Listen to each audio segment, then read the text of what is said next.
Volunteer Training Program. Today's session will be led by Jennifer Bennett. She holds her CVA and she's the Senior Manager of the Education and Training Team at Volunteer Match. A few quick housekeeping items before we get into the content. First off, you're all on mute, and that was intentional.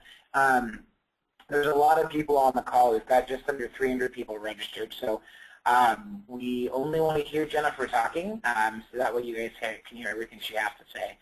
So if you would like to ask questions, make comments, or share feedback, let us know what's working for you in your programs. We'd love that. We'd encourage participation in these webinars all the time. I will be on the back end responding to your questions. The way that you ask a question or talk to me or chat with me during the session, look in the top right-hand corner of your screen. You should see a GoToMeeting menu bar. Just expand the tab labeled questions, and you can type in anything and everything in there, and I'll respond to you, and I'll forward along anything directly pertinent to Jennifer. Second, I will be live tweeting this webinar, so if it's easier for you, if you're on an iPad, or if you're listening via phone, if it's easier for you to follow along using Twitter, definitely do so. You can see we've got a hashtag for the conversation there at the bottom of the screen. It's hashtag VMLearn. You can also follow Jennifer and myself on Twitter for all the latest in nonprofit education and training news at Volunteer Match. You can see our call signs are right up there on your screen. And finally, for the slides, I know I say this one for last because I know a lot of you are going to want to know. The slides, you don't have to do anything. The way that we do slides here at Volunteer Match, we post everything to the Volunteer Match SlideShare account. And for those of you that aren't familiar with SlideShare, don't worry. We're going to send you a link to the slides directly. So look for that link and a follow-up email from GoToMeeting. We send those out about 2 hours after the session ends, so look for it later on today. So that's about it. I'm going to pass it over to Jennifer, and we are going to go ahead and get started. Great. Good morning, everyone. Good afternoon for those of you not here on the West Coast. We are going to just jump right in today. We're having just a few little technical difficulties on our end here at Volunteer Match, so I'm actually using the slides from our SlideShare account, so you'll see exactly what you get when you visit us on the SlideShare. So we're going to talk today about training programs, training your volunteers. We'll talk about what some of those goals should be and what to think about when you try to figure out what a volunteer should know before they start working with your organization, sort of pre-training, what needs to happen on the job, how to continue with professional development or ongoing training, or sort of tiered trainings if sometimes there are things that only make sense once you've actually tried to do it or while you're trying to do it. We're going to talk about different ways to deliver information. I think, certainly many of us are familiar with getting people together and reading through information or delivering information, training in a classroom type setting. But now we're not limited to that, and the more available we make information, the more that a volunteer can learn on their own time or learn in a format like this where they're at home. They don't have to come to your shelter or come to your facility. So we'll talk about what kind of delivery systems there are. We'll talk about creating that training program. Like so many things here at Volunteer Match, you shouldn't have to do this all by yourself, and actually it's better the more people that are involved. And then if you have a training program now or moving forward after you've created your training program, you want to make sure that you're including evaluation. Not just evaluation on how volunteers feel, what they've learned, but long-term down the road, is it meeting the needs of your program? Do program managers or shift leaders or team leaders tell you that volunteers are coming in with the right skills? So putting evaluation into that process as well. We'll do some review, but then we should have plenty of time for questions today. So please feel free to type those in as we go.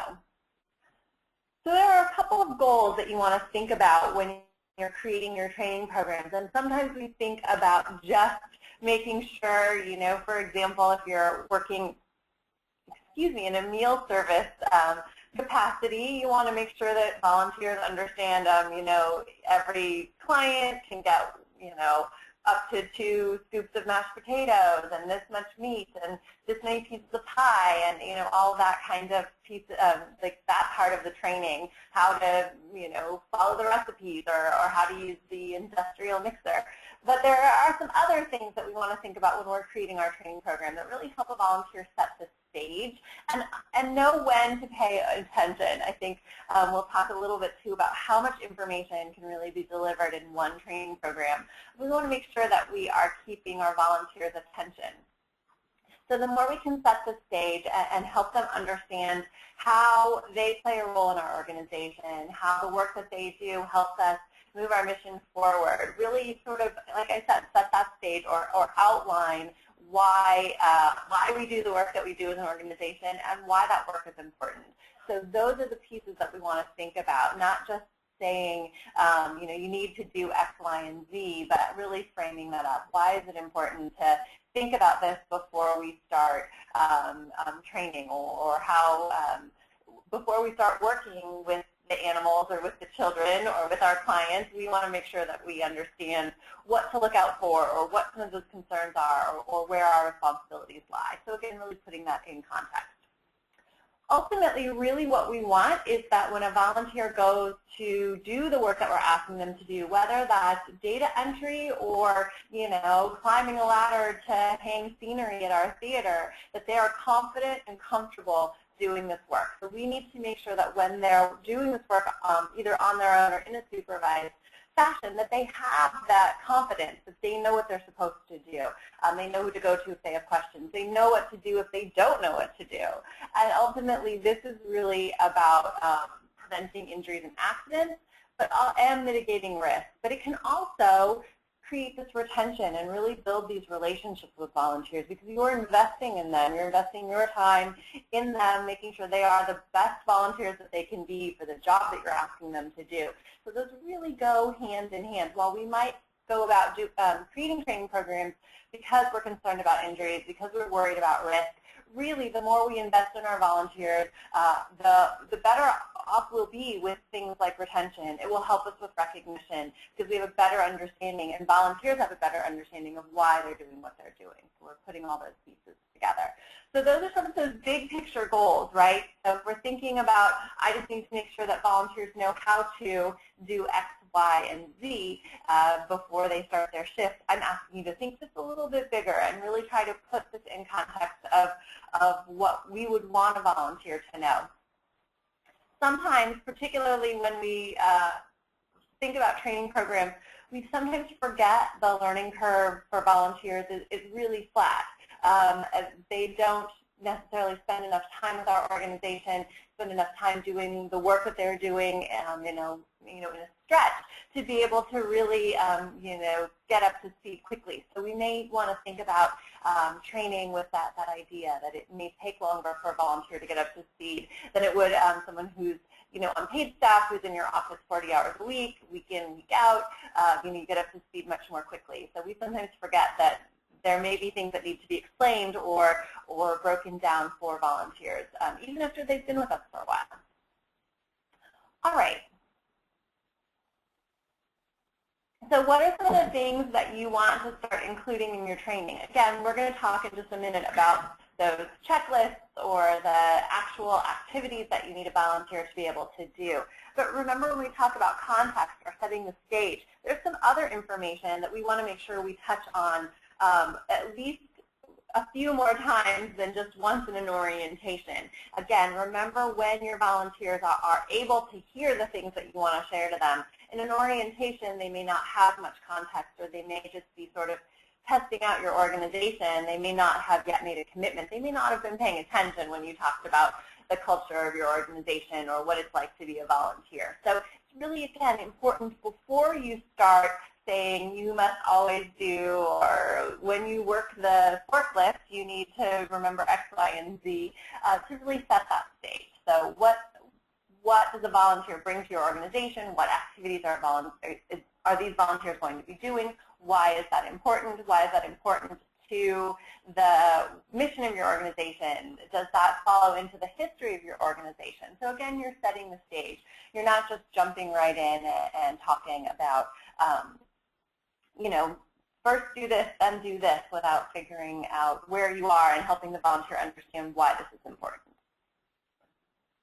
Okay, so then we are going to talk today definitely about those things that you need a volunteer to be able to know or do to be that right volunteer, right? So those actual activities or the work that the volunteer would do before they go out and talk to clients or before they start doing that job. So if you've got some data entry, that may be mostly on the job training, but you'd want to really set the stage and make sure that volunteers understand why it's important that that data goes in a certain way, or make sure that they better understand, what categories belong where and where to find information and how to use the manual if you've got one for like all the different codes you use or whatever it is. So you're thinking about what kinds of work you're asking them to do that you expect to train them to do. So it could be program-specific or organization-specific, or are you asking them to bring their professional level skills with them, for example, as a pro bono consultant or a skills-based volunteer. You also want to think about whether that's something that you need to talk about or think about sort of in a classroom setting or in a more of a quiet learning environment, or is it something that really needs to be learned on the job? So in my background, in my experience, and some of you may have heard some of these stories before, I've actually done a little bit of both. So when I started with a wildlife rehabilitation center here in Northern California, we didn't have hardly anyone come to us and know how to restrain a raccoon or how to, handle baby opossums. So those were all things that we knew we were going to have to train someone how to do. We had ideas of who would be the right people, comfortable working with animals, not fearful, not a lot of, phobias or concerns around those kinds of things, because you never knew what was going to come in, a tarantula or a snake or a bird or whatever. So we knew sort of who was the right person, but we didn't expect them to know how to do any of the work that we were asking them to do. So we had a combination of classroom training and on-the-job training and screening. The other work that I've done is with engaging lawyers in pro bono activities. So we weren't training anyone how to be a lawyer. We did have some programs for law students, but that was sort of different. When someone came to us and said, I want to help out with this kind of work, I didn't say, oh, can you tell me, how to file a, do a contract review. We would expect that they would come to us with these experiences, that they had graduated from law school, that they were lawyers in good standing with the Bar Association, et cetera. So those are the things that we would verify. And then we would talk to them, and sort of the training we provided was about working with the clients that they would be working with, as opposed to the clients that they saw in their private practice or in their large law firm or in, as a legal counsel for a large corporation. It's different going to the courthouse and defending someone as their landlord trying to kick them out. So it was really, it was much more about sort of what we talked about in the beginning, setting that stage, helping those volunteers understand sort of how they were going to do their professional work in a different kind of environment. So the last thing that we really want to think about here, too, which we'll talk about more as we move forward, is this idea of continuing education or professional development for our volunteers.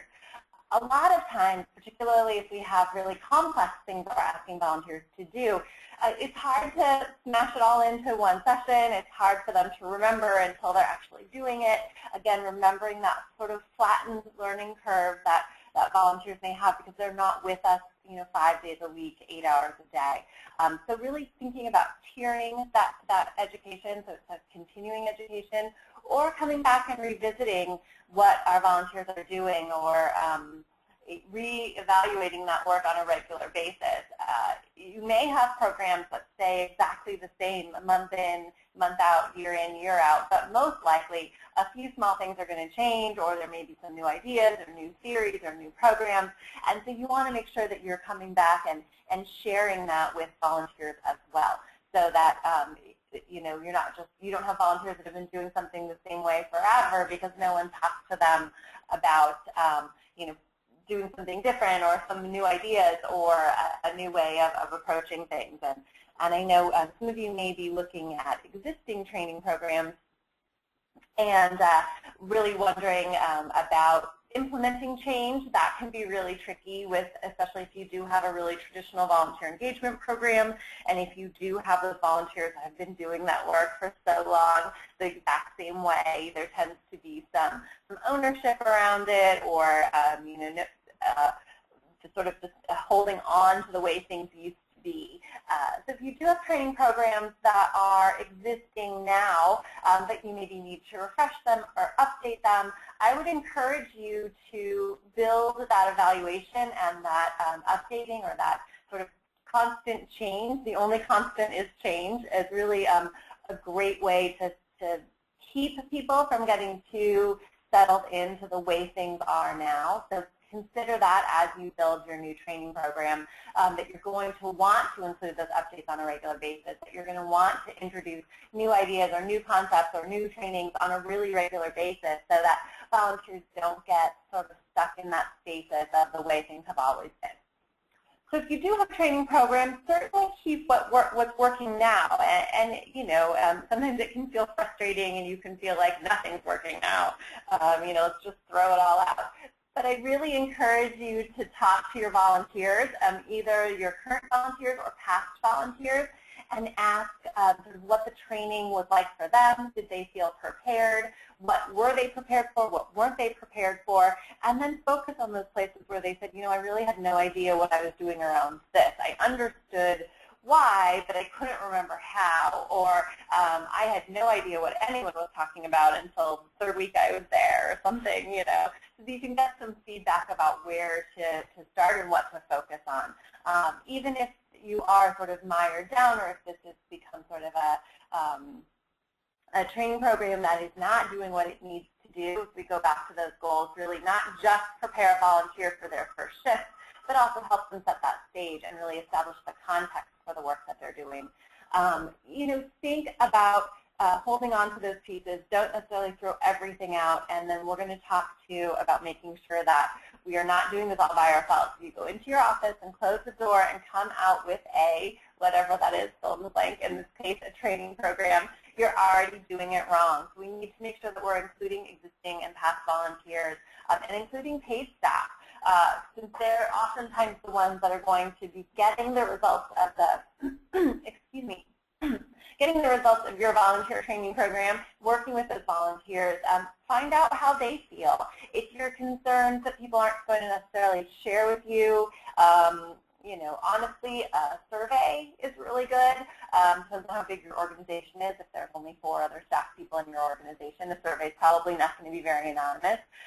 This can be a great opportunity to sort of, again, have those conversations, sit back and listen and just hear. I oftentimes suggest that as the first step to transition or to evaluating or putting something new into place, is sitting and listening, not defending, right? So we're sitting and listening and hearing what people have to say and making notes, and then coming back and figuring out what we can do. So we're looking at what works. We're asking paid staff and volunteers, both existing volunteers and volunteers who have left, because sometimes that's the best way to learn, is to say, why did you leave? What could we have done differently? Or do you wish you'd known something before you started? Or how did you feel prepared? They oftentimes may be more open with you because they're sort of have moved on. Certainly not people who've been gone for years. They probably won't remember. But if you've had some turnover, some transition, it's oftentimes good to reach back out after a few weeks.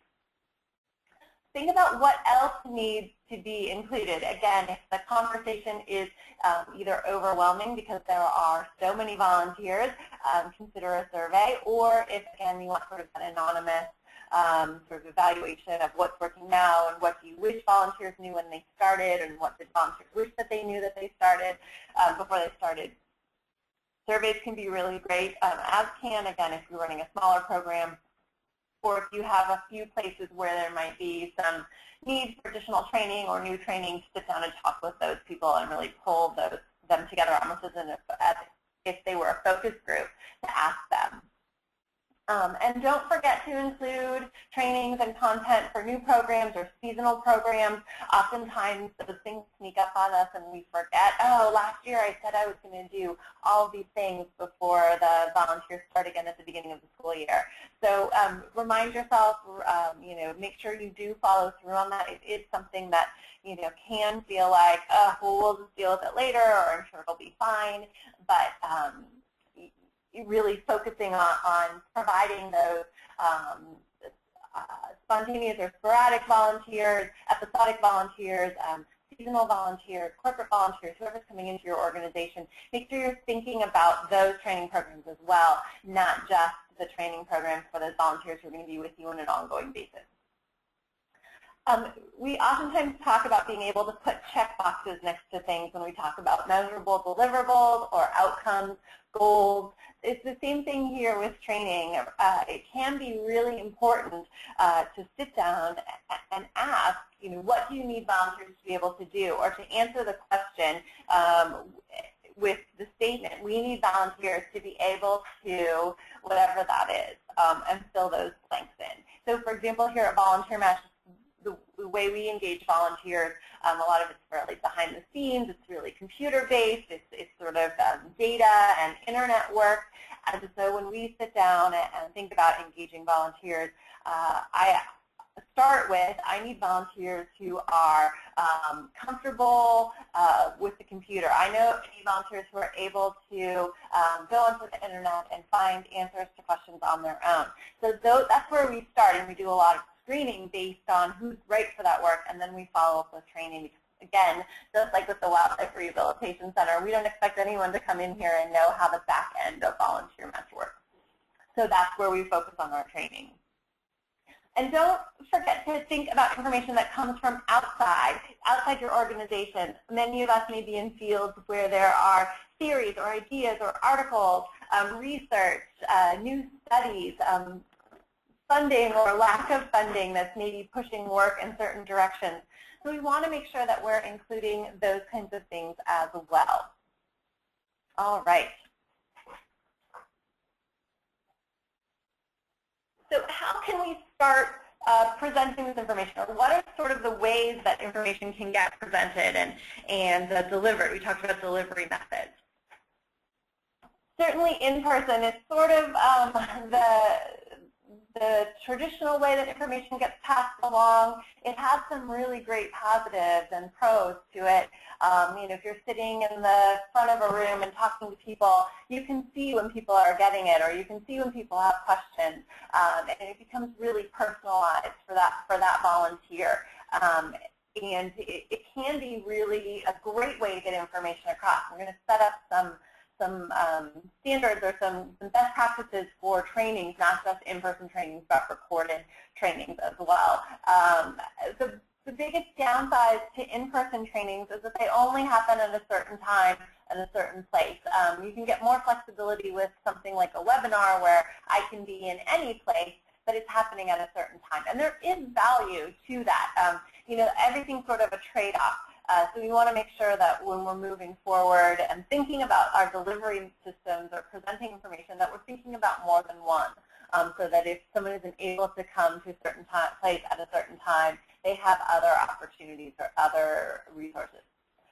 Recorded trainings, that's really flexible for the volunteers, right? They can do it anywhere, anytime, but it can be really hard to stay engaged, particularly if, you have content that's long or content that you haven't done a great job of establishing the context, the reason why someone needs to pay attention. It can be hard to stay engaged. Our computers are really distracting, right? There's a million things out there. There's websites, and there's Twitter, and there's Facebook, and there's all kinds of stuff going on. So it can be hard to stay focused.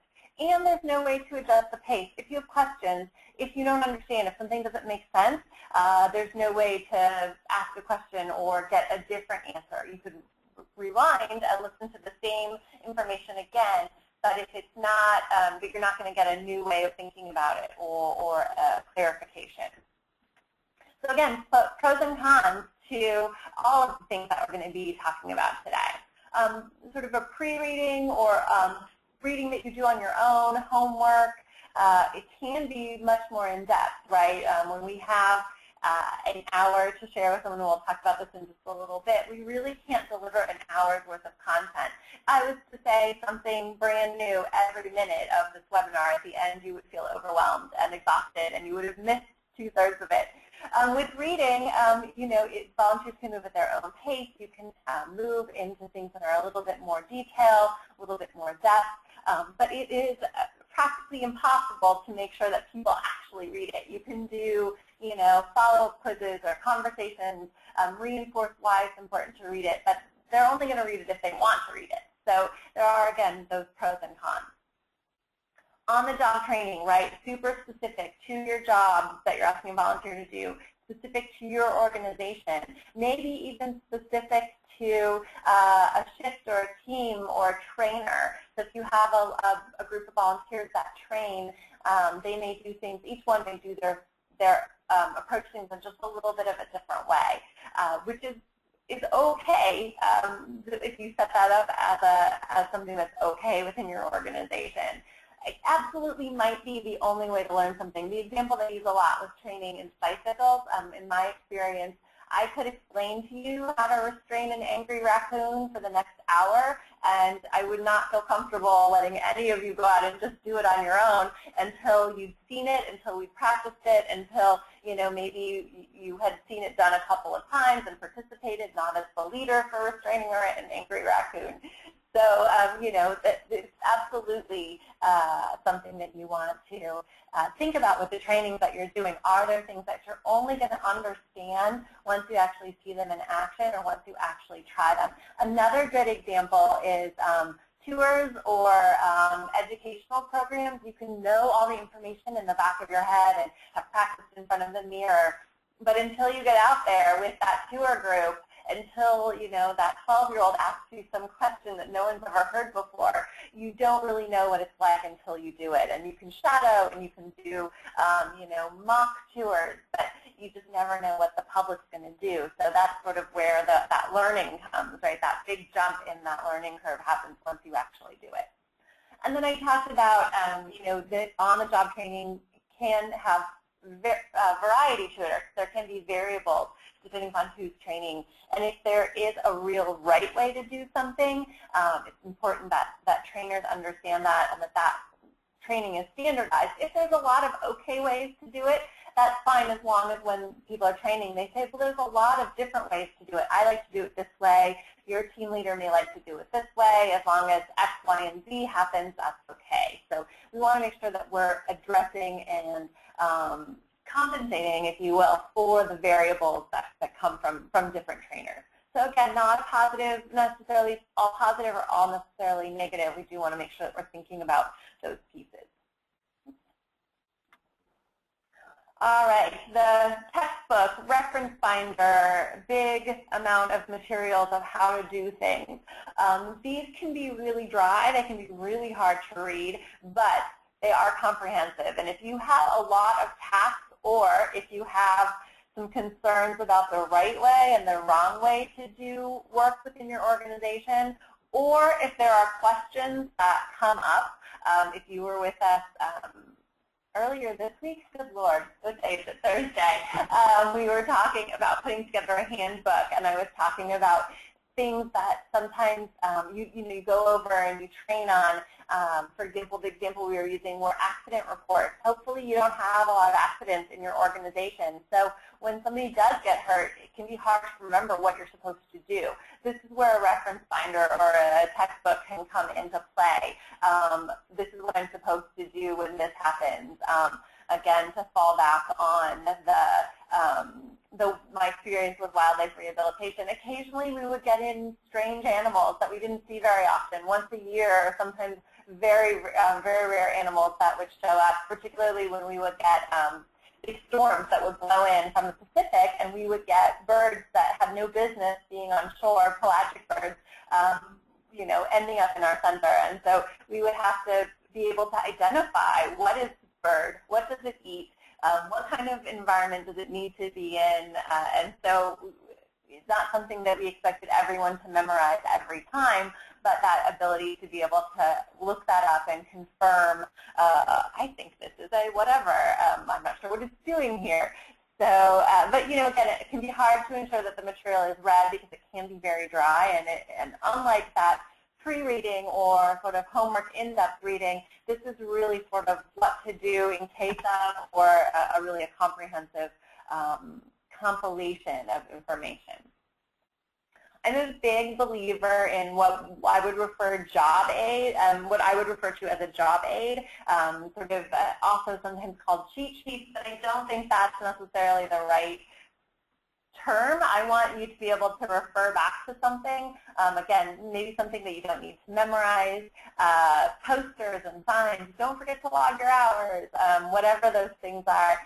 They have the benefit of being just-in-time training. I forgot how to do this exact thing, or what's that code that I need to enter into the database?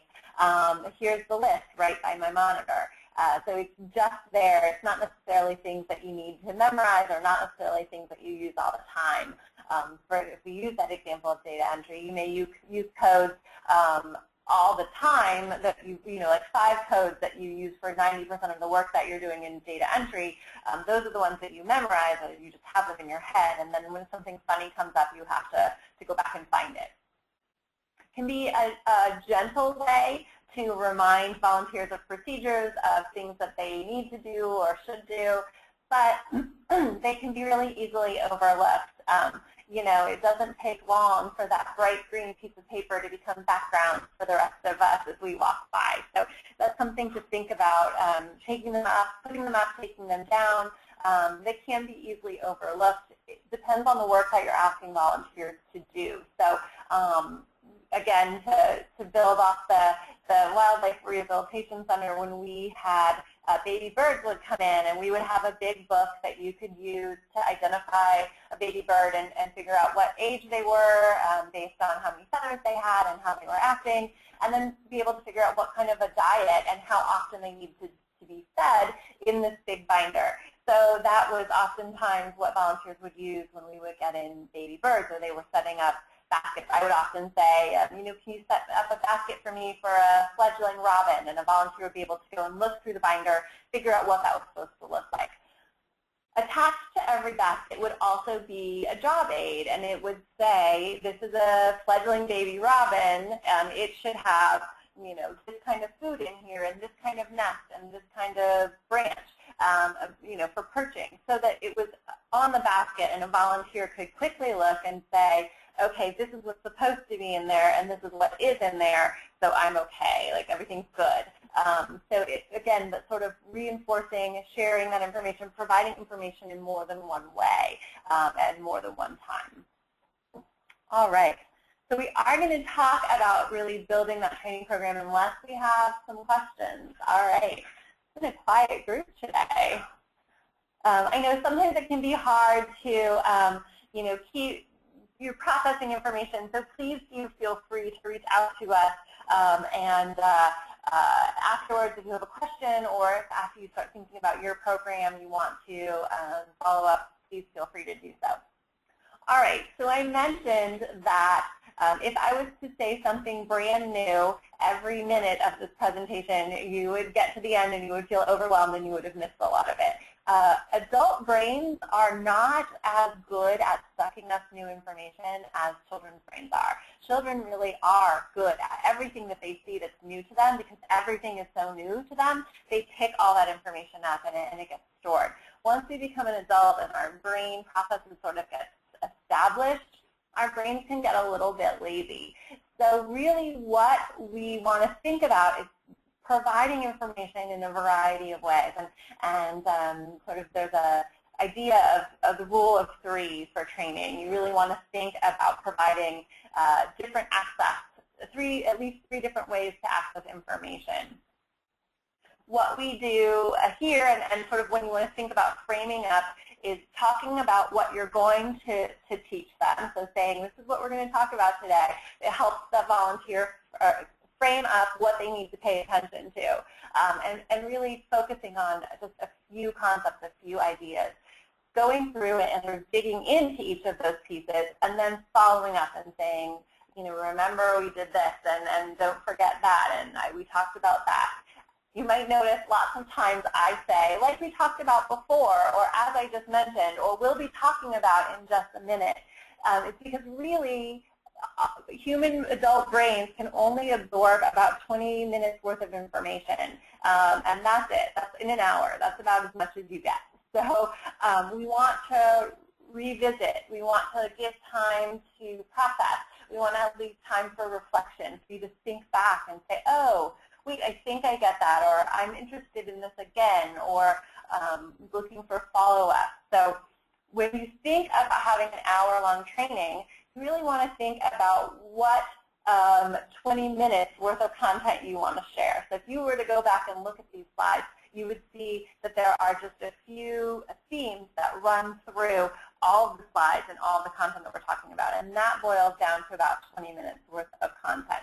So when I set up my trainings like this, I sit down and I come up with 3 or 4 learning outcomes. And that's the same thing that you want to do when you build your trainings for your volunteers. Come up with 3 or 4 learning outcomes. At the end of this training, I want a volunteer to be able to, just like we talked about before, answer that question, and then revisit it in a couple of different ways, approach it from a couple of different angles. Look at this action or this piece of information or this concept and come at it from a couple of different directions and revisit it. Say, we're going to talk about this concept in a couple of different ways, then talk about them in a couple of different ways, and then say, we've talked about this concept in a couple of different ways. All right. Do we have questions? All right. Yeah, a lot of you are just starting to get us questions now, and they're great. One question, I believe it's from Corinne. Sorry if I'm butchering your name. She says, any advice for having multidimensional training, such as including in-person video, etc.? And in our case, since we're a website, that Volunteer Match online training or webinars. Absolutely, and that's sort of what we're talking about here, giving 3 different ways to access that information. So, absolutely, including videos in your in-person training can be a really great way so that everybody's seen the same thing at every training. Again, we want to think about what's okay for variables and what's not okay. Sometimes a brief history of your organization can be good. The key here is to keep those videos really short. Unless you are, the final season of Breaking Bad, odds are nobody's going to watch an hour worth of you talking. So we are not as funny as we think we are. Well, maybe Matt is. Matt is as funny as he thinks he is. But most of us are not as funny as we think we are. It's really important to narrow that down. Especially if you're asking someone to watch a video online, you really have just a couple of minutes. It's really about 2 minutes that you can tell your story and get that information across. So you really want to prioritize that. But having videos or having sections that you then discuss as a group is a really great idea. We're going to talk about this in just a second, but really being creative and putting yourself in your volunteers' learning shoes can be a really great way to get started. Was there another question? Yeah, we've got another good question from Carol. She says, our volunteers are spread out over the state at different sites and not easy to bring all together for a training. We get that a lot. There's a lot of organizations in the same situation, Carol. Carol asks, is it acceptable to provide basic information, i.e. printed forms for sign-off, that read individually or online programs as they complete them? Oh, absolutely. So, I would encourage you to move into sort of an online database, even if it's just an Adobe form. The more you have to deal with actual paper and remembering paper and keeping paper, it's really hard for us in this day and age. People are better at tracking things or writing things or reminding themselves of things if they can do it from their phone or do it from their iPad on their way to work. So it doesn't take a lot to build sort of a basic web portal in this day and age. But absolutely, self-directed training is really powerful. And maybe pulling people together and doing a Google Hangout for new volunteers to make sure that they're getting their questions answered, to make sure that they can connect. Pretty much everybody has and access in some way. And if you're in a more rural environment or have volunteers that come from lower socioeconomic status, there are still ways to get online, going to the library. So don't feel too concerned about creating something that isn't. And most, even people with lower socioeconomic status, many of them still have those smartphones that allow them to do all those things that they would do if they had a computer at their home. So really thinking about how to put those pieces together. All right, and one more question. Well, actually, just a comment from Deanna. She says she was part of a traveling volunteer training team as a volunteer, and it wound up growing into a senior volunteer training advisory position. So that's a great example of different ways to engage volunteers who have been with your organization for longer periods of time, promote them to management within the volunteer program. We've got another question before we move on. Okay. What are some good professional development or other incentives that might be attractive to recruit volunteers to take your training? This one comes from Dana. I thought it would be a good segue. Oh, yeah, absolutely. So I like to think of what kind of information would a volunteer want to have access to that maybe they don't. So if you're not sure where to start, you can always ask. But think about senior leadership in your organization. If you do send a lot of volunteers out into the field, do you have someone in your organization who's a thought leader around early childhood development? What are they doing? Are they going to conferences? What are they learning at those conferences? If you are sort of part of a national organization, what's happening at your national office? Can you get content or information or ideas from them? What's happening with people thinking about the work that you're doing from outside?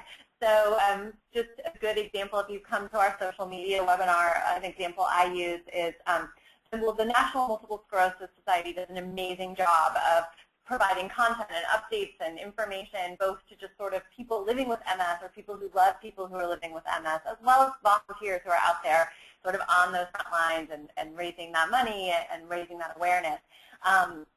One of the examples I use in our social media is a video blog from just a woman who's living with MS, and she posts something about once every couple of weeks, usually just her in her living room, and they can be kind of long, but she has sort of built this online community. What great information to share with your volunteers, to remind them what our clients are living with, or what our clients are struggling with, or what our clients are doing. So, again, thinking about what kind of information might come from outside. All right, let's go ahead and finish up, and then if we have some more questions, we can ask them at the end. All right, so I talked a little bit about getting creative. One of the things that can be really tough for our volunteers is that many of them haven't been in school for a really long time, and our brains do start to change and they stop learning in the same way. So we really want to think about how would a volunteer need to learn this. It may be the easiest for you to print out a couple of articles and send them off with that, but is that really going to be the best way, or is that the most engaging way? We really want our trainings to be fun and educational, and for volunteers to understand sort of why am I here and why is this important for me to be here. So if we're not good at using that time wisely, if we're not good at sort of staying engaged and having conversations and creating an environment where volunteers understand why they need to learn this, setting that stage, it can feel, sort of that last question, like what should volunteers be doing, or how do I convince them to come to these trainings? And I think you want to think about what's good to know and what's necessary to know, so that you're breaking that down into things that volunteers absolutely must learn and understand, particularly around safety or around policy changes. And one of the things that people maybe want to learn is not what's talking about the comment we got about volunteers moving into sort of a senior training position. That's awesome. Give those volunteers who do get it, who do want to learn more, that opportunity to move forward. It's always good to check in with volunteers. What do they know and what do they think they know, right? So sometimes they may have gotten trained on something and they sort of created their own way of doing it, or they think they know the right answer, but they really don't. And it doesn't have to be a test, and it doesn't have to be mean or like you're going to get punished if you do it wrong. I've seen that's done really well with sort of the Jeopardy style, like, you know, you come up with the answers and volunteers know the questions. And the ones who do know the answers can say them out loud, and the ones that don't are learning at the same time.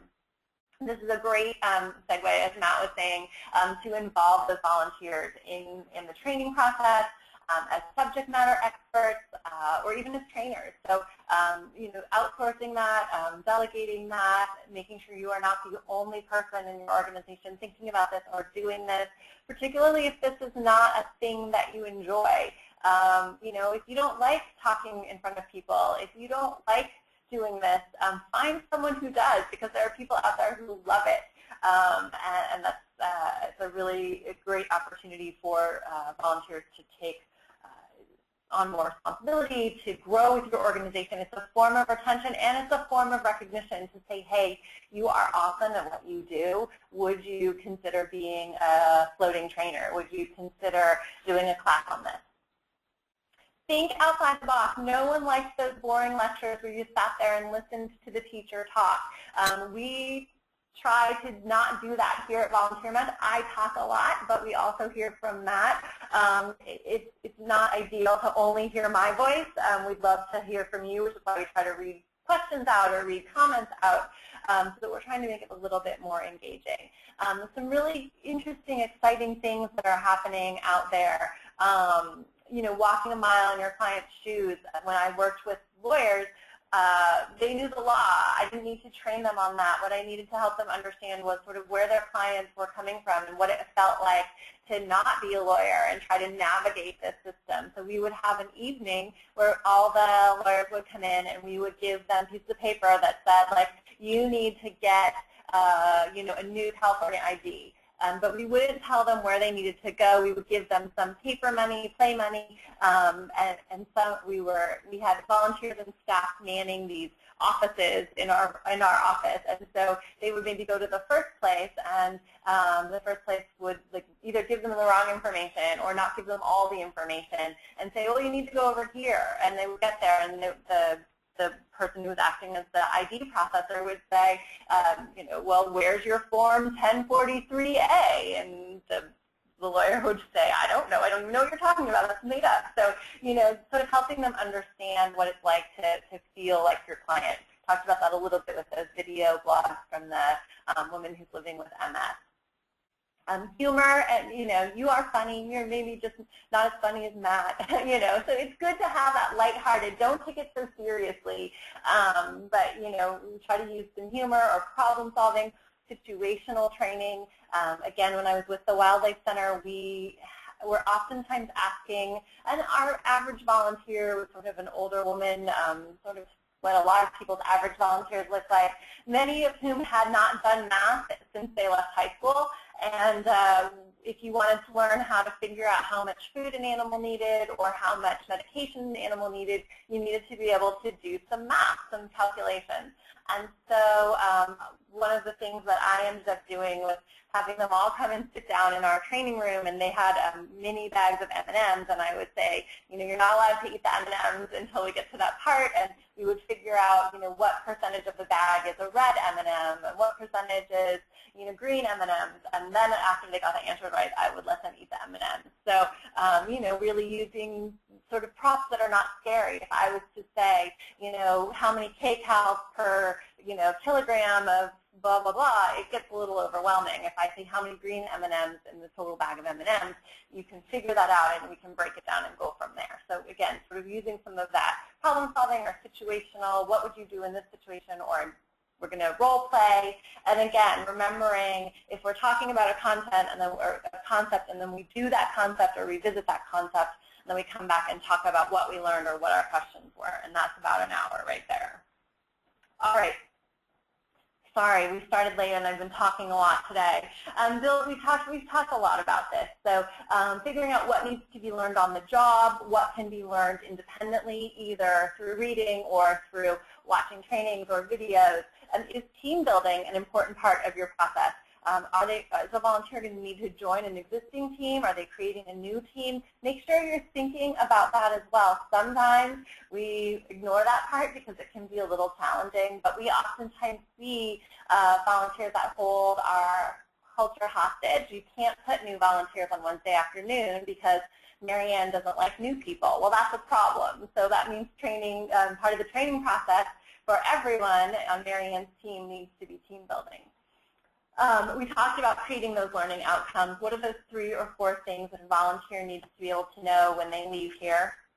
And then don't forget how much can be learned at one time.